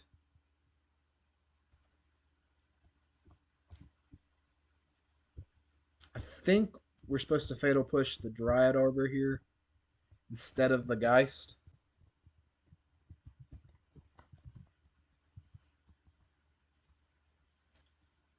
Okay. We get a second swamp, we're out of this. Boom. I almost don't even want to kill their Magus of the Moon. I have to, but I really don't want to.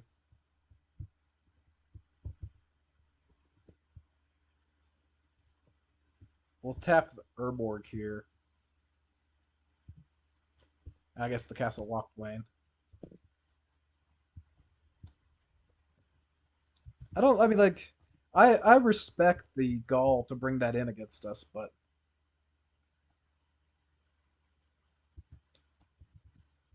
I just like we are still a mono black deck. Like I know that we run a lot of non basics for a mono colored deck, but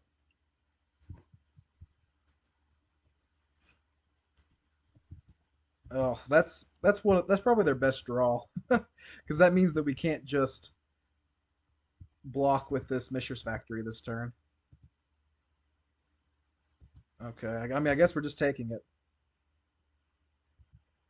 and drawing at their instep. Imagine if they had a play, they would have made it.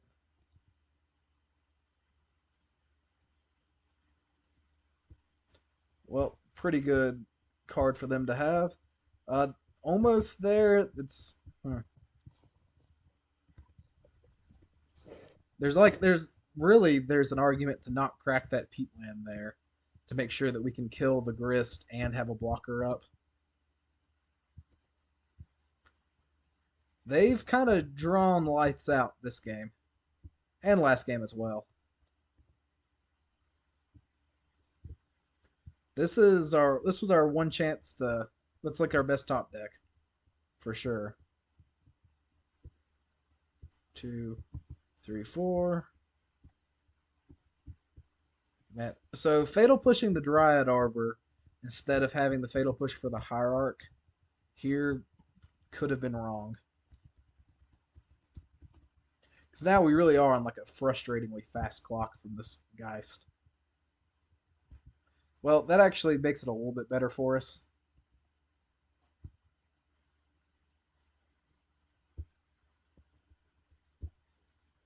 I mean, it really just adds time to the clock more than anything. Uh, so we're here.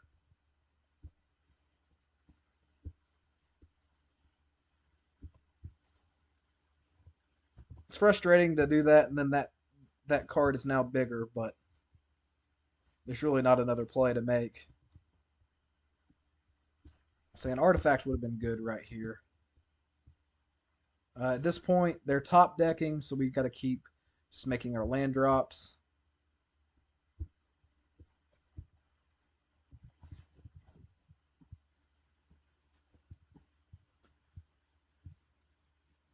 Question of whether or not we get out of this spot is kind of looming on my mind right now. I don't know.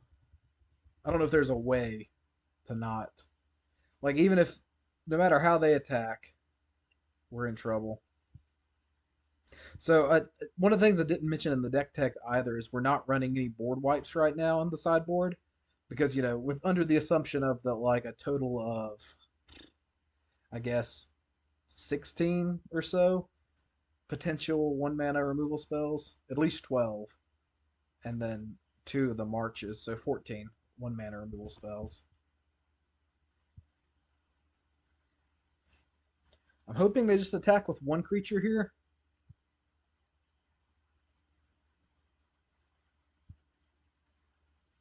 Okay, they attack with everything, which is correct, I think.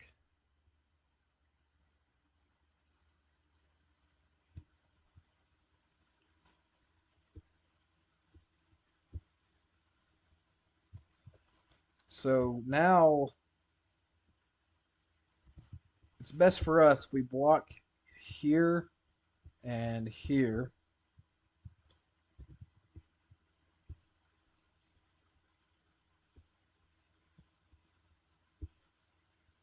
We're at one, and both of our blockers survive for next turn. And now our blockers trade. So that's not nothing. Okay. It is sad that we're going to have to get a Pithing Needle, I think. Let's see. We can draw to find out. Oh, that's perfect.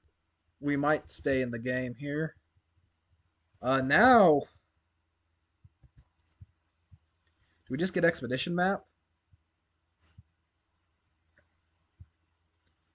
I think so.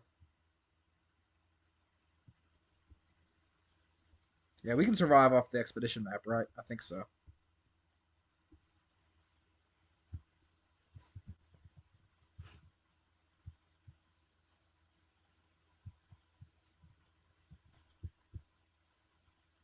Maybe it's right to get the factory there, but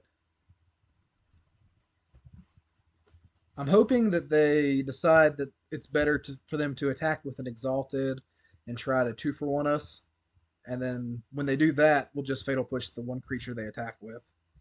And that buys us even more time. So I'm surprised that they're not just gaining the life off of the token, but they're also pretty far away from worrying about their life total. So that's okay. See what they attack with.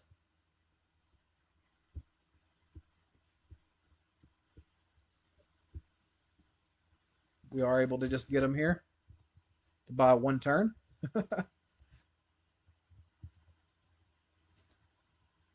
uh, if we're dead, like we might be dead. Okay, well, we are dead for sure. Oh man, that's kind of a pun on my end. If I had just fatal pushed the ignoble hierarch, I wouldn't have. Yeah, I punted this one away. I think that's just not something I even thought of. Wow, yeah, good game opponent. When you see zero toughness creature or zero power creatures in play, I think we still lose that game, but we lost it a turn faster because I didn't just think ahead and have fatal push the ignoble hierarch instead of the goose. Maybe we stabilize and win later on, but I don't think it makes a difference in our record. But that is a misplay, and I apologize to my viewers for that. Hopefully, we will. It's about 1 a.m. now. I started this league extremely late. You shouldn't have done that, but I'm not going to make too many excuses for that one. That was just a bad play. But we live and we learn. 3-2 would be an acceptable record for this league. It's sad to start off that hot 2-0 like that. We did lose to just mulling to 5 twice, game match 3. Anytime you mull to 5, it's you're gonna struggle. But that game 4, Yawgmoth is probably our single worst matchup. And you, as you saw there, if you don't play it insanely tight, you have no chance of winning. You have to play it unbelievably tight to even have a chance. Like I would say that we're like 25-30% is our only chances of winning that game, or like or that matchup. It's probably our worst one. It's living in. We have enough hate cards that we can power through it, but if we oversupply on hate cards against their deck, then they just counteract what they are, or they just play a bunch of 1 mana 1/1s and attack us. It's not like living in, where living in can do that, where they start playing their 4 mana something or other. Man, we have just had a plethora of either 5 land hands or 1 land hands all league. Oh, this is so bad because like if they have anything, we can't keep this hand. Like we can't not interact till turn 3. So we do have to mulligan. This is a little bit of a better hand. We'll probably send back the Spellbomb. They're going to end up being a graveyard combo deck, and I'm going to regret that. But I think once you mulligan once, you got to take the higher upside. So Cavern's not horrible to see. Cavern under. Okay, so it is a. Oh, perfect. Thoughtseize is so much better than Raven's Crime against Amulet Titan here. Okay, so we take the Dryad. Uh, this hand gets a lot better thanks to the fact that Raven's Crime and Wrenchmine can take out lands from their hand as well. I don't know. Kind of free info to.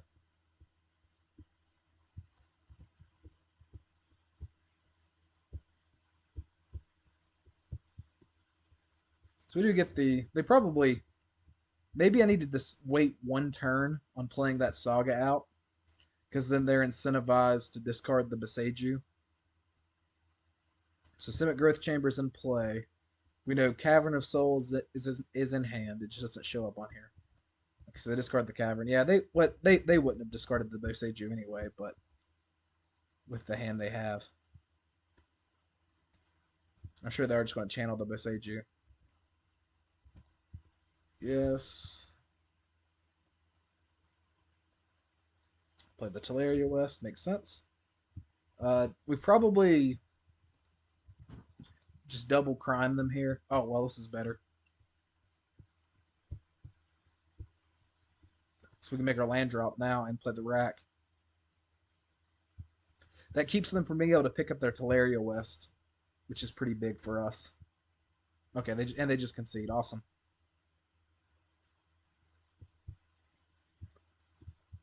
Okay, Amulet Titan. Now's when the sudden edicts do actually make a difference.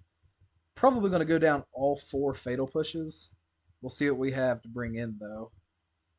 So this, I guess the marches are incrementally better. The spell bombs are not very good. We'll see if we have something better than that. Uh, a second Pithing Needle for Boseiju and Saga, maybe. I don't know. It's not a Amulet Titan's one of those that just fluctuates on the meta, kind of like Burn does. Depends on what everyone else is doing. If you can just sleeve up the card or the deck that kills consistently on turn 3 through interaction, typically. So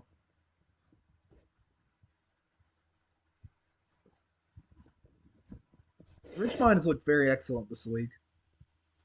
Both times we've played it, it's just been a straight up, or every time we've played it, it's been a 2-for-1.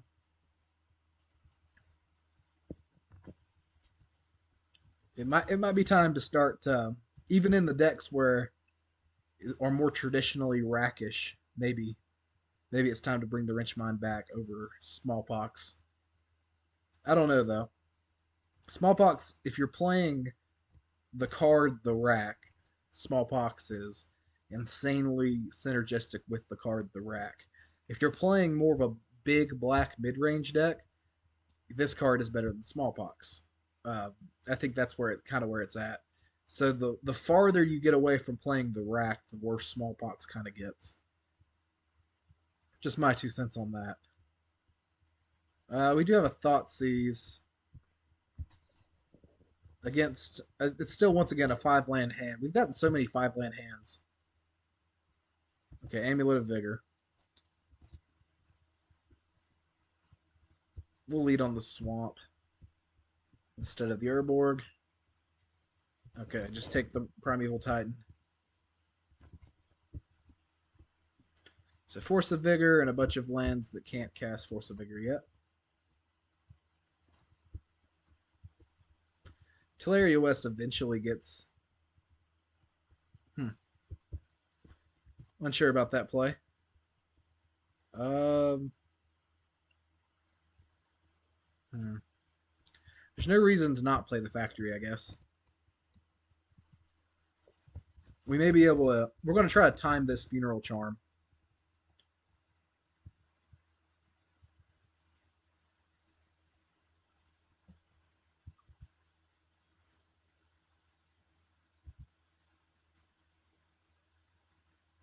Okay, so Sunhome.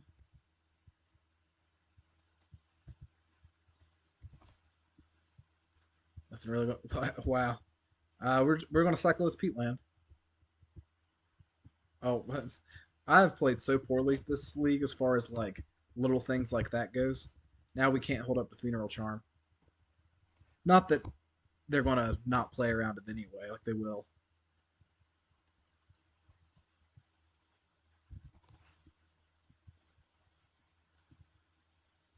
Um,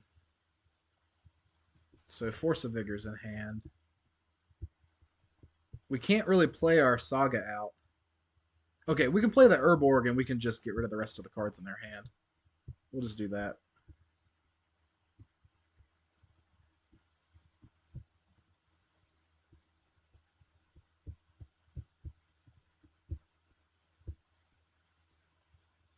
Yeah, we'll get rid of the Takenuma here.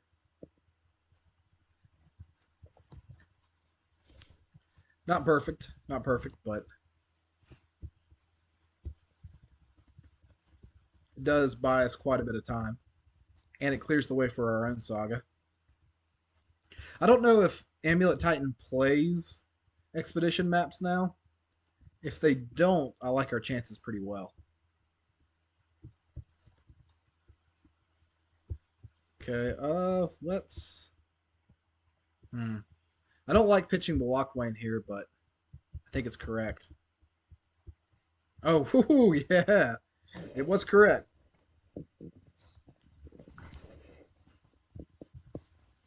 All right. I mean, we could have funeral charmed them there. Oh wow, we get the funeral charm the draw step too. That's good. So they draw. They're not past priority back to us yet.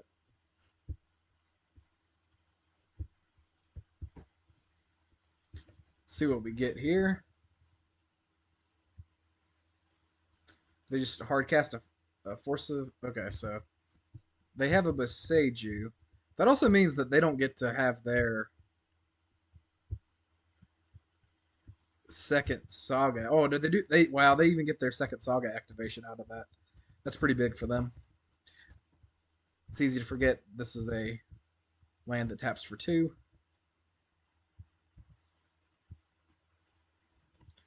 We'll see if they have a an expedition map, we might be in trouble. They do have an expedition map. Wow. Yep, we have to take it.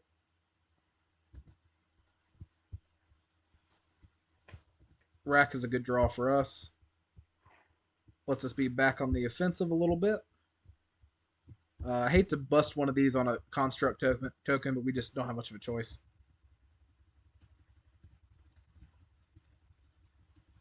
They're pretty far away from being able to cast Titans, and they've lost two of them out of their deck. They would have to hit a bounce land. Okay. They have a stop on their draw step two, which is odd. So tap for four, of course. Wow. So both Force of Vigors. Uh, I think we make this trade.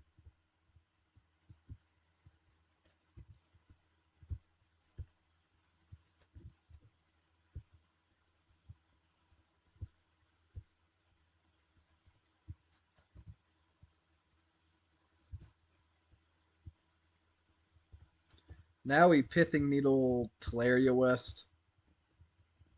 I don't like doing that over Expedition map, but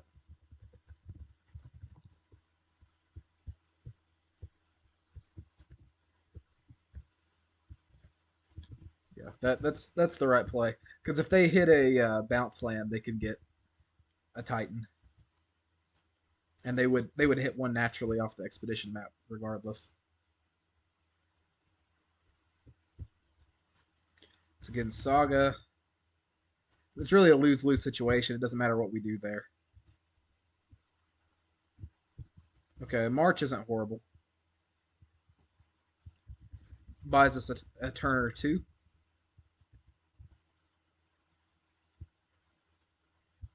Was that all four of their sagas? It's just three, but still. Well, now, we if ifs and buts were candies and nuts, but we would have been much better off had we Pithing Needle Urza Saga.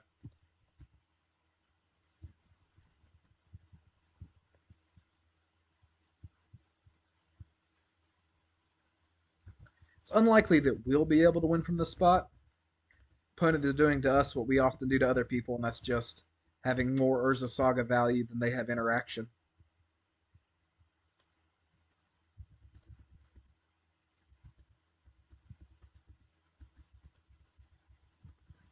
If they manage to hit a land here as well, okay, so yeah, they'll be able to make another construct token too.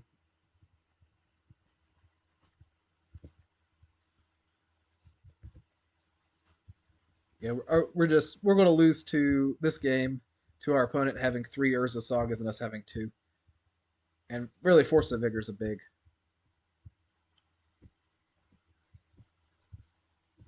All right, I wish our opponent would stop having. They have no interaction in our draw step. I don't know why they have stops there. We're just doing this for information. See if there's anything spicy we catch. Okay. three So three Force of Vigors. Is that three Titans? Was it two Titans and a way to get Titan?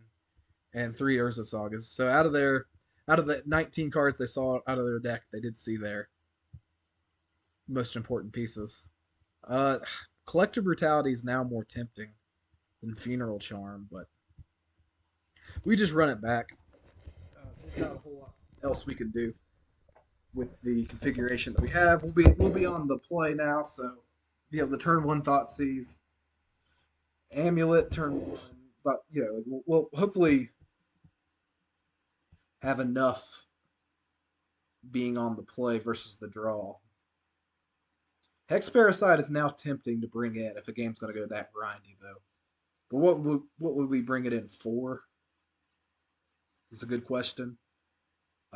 Maybe the Hex Parasite instead of the second Pithing Needle. But as you saw that game, like Boseiju, Teleria West, Expedition Map, Urza Sagas. There's just too many good names for Pithing Needle. Maybe Karn Scion, but we probably don't win those top decky games like that where we're both top decking. We have to be very aggressive and like empty their hand and have some threats that they can't deal with. So I don't think us going slow and grindy is the correct play. Oh, this is tough. Like no hand disruption until Tourach on turn 3 is hard. Oh, I think we have to mulligan. That one makes me sick to have to mulligan, but we have to mulligan it. Okay, this one is a bit better.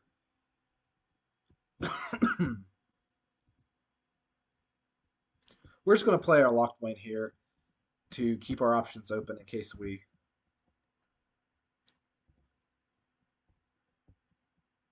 want to play like a well, I don't know why we'd want to play a Mishra's Factory or Urza Saga on turn 2, but we could. It's possible.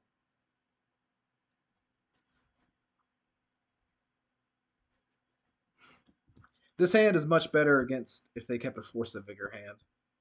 Okay, I do like to see that. Now I would like to not draw a land for a while.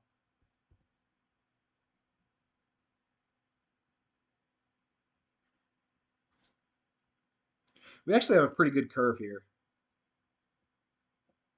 Okay, Wrench Mind this turn. The best play for us would be them somehow getting a Dryad Arbor into play next turn. Okay, so they discard Force of Vigor, Teleria West.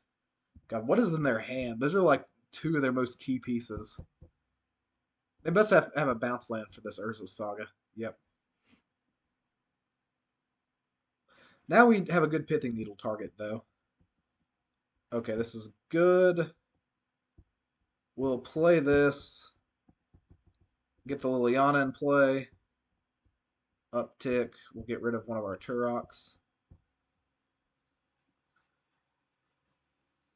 This Tourach's going to get very big very quickly. If they're planning on playing the slower, grindier matchup, it's going to be a little bit harder for them. With as big as this Tourach's going to get. Gruul turfs are often good, and like these bounce lands in general are often good against what we're trying to do.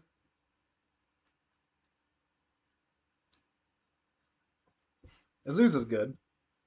Let's see if they play another bounce land. So they get two extra land drops. Yeah, so they play the bounce land. I'm guessing they'll pick up the Saga. Probably replay the Saga, I would think. Yeah. They're still at least one. Okay, so Tourach plus Liliana, they're hellbent. Okay, so that's what we're doing.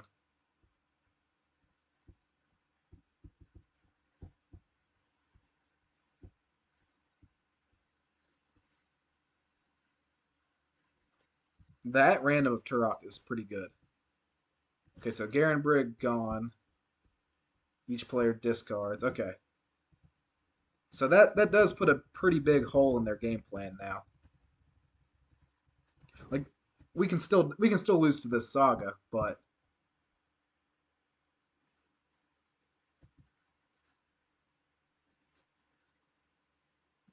so I was gonna say if they have a second bounce land, that's pretty good.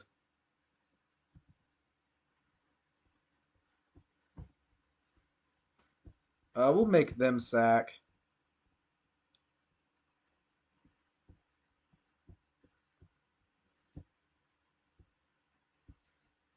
I should have drawn first. Okay, yeah, we're just going to Pithing Needle this Saga. Yeah, Pithing Needle Urza Saga.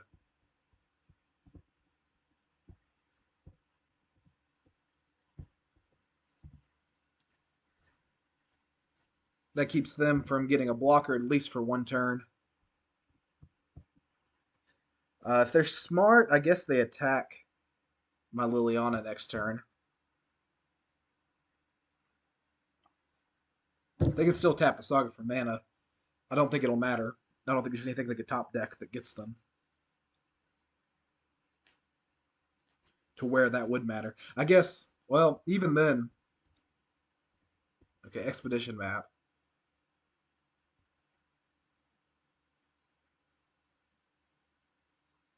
Then they can just play the land, but I'm not sure which land they get here. Boseiju busting up my Pithing Needle. Really, like, I don't mind that. They get Urza Saga, it doesn't do anything without having the Boseiju.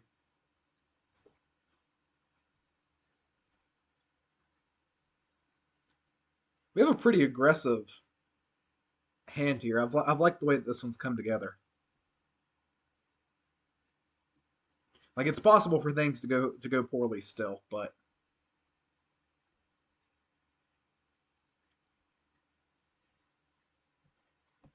Tourach is a pretty good magic card. So they do go the Boseiju route. It's interesting, like that.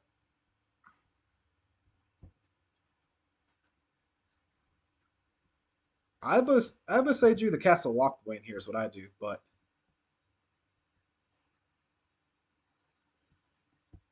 um, do that.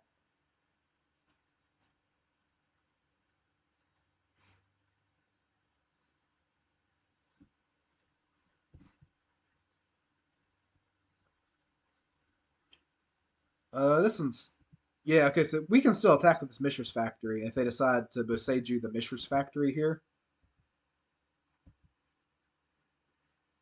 Yeah, that's what we want to do.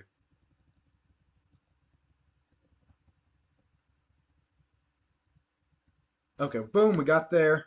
Uh, not a bad league. We take 3-2s. 3-2s are acceptable, but we might have been able to get a 4-1 there. But overall, I like this list. I'm going to run some more leagues with this build. I think that we have some tools here that, like, actually we might be able to. I think that this list, I might not take it if I'm going to a like a more stereotypical F&M meta or a big local tournament, but I think this list might be more likely to go 5-0 online than the lists I've been running in the past have. I really like the 4 main deck Tourach for the current meta, and Wrenchmine looked very, very good. So that's all for me, guys. I am going to go ahead and log off. Uh, Probably just go ahead and upload this video tonight. So you might be getting a notification at like 2 o'clock in the morning Eastern time. If you do, sorry about that. As you can hear, my cat has decided to have the zoomies now. So she's probably getting hungry. So I will get off. I will feed her. You guys have an excellent night. Tell me what you think of the list. Thank you.